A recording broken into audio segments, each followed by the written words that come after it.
সাহস হচ্ছে এমন এক গুণ যা মানুষের অন্য সব অসম্ভবকে সম্ভব করে দেয়। তিনটি বস্তু মানুষকে ধ্বংস করে দেয়: এক লোভ, দুই হিংসা, তিন অহংকার।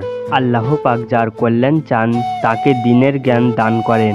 সবচেয়ে বড় চাকরি হচ্ছে নামাজ, যার বেতন জান্নাত। উত্তম চরিত্র মানুষের শ্রেষ্ঠ সম্পদ। কথা বলো সত্য, যদিও তা হয় তিক্ত।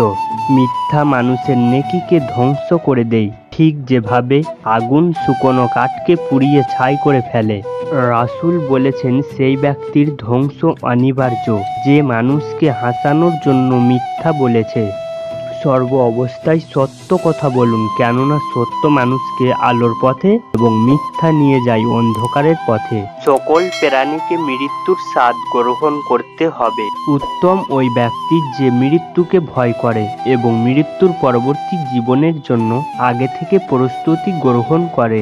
দুনিয়াতে মুসাফির কিংবা পথিকের ন্যায় থাকো। প্রিয় নবী বলেন, যে ভালো কাজের পথ দেখায় সে ওই কাজের মতোই সওয়াব পায়। প্রিয় নবী বলেন, আত্মীয়তা ছিন্নকারী জান্নাতে প্রবেশ করবে না। মহানবী বলেন, সর্বোত্তম ওই ব্যক্তি যে কুরআন শিক্ষা করেন এবং শিক্ষা দেয়।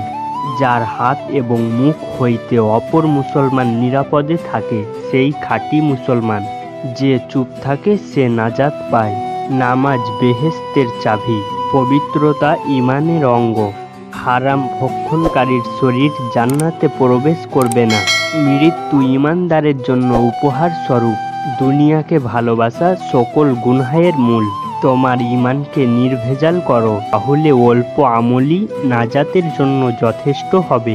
আল্লাহ পাক ওই ব্যক্তির উপর রাগ হন যে তিনার নিকট দোয়া করে না।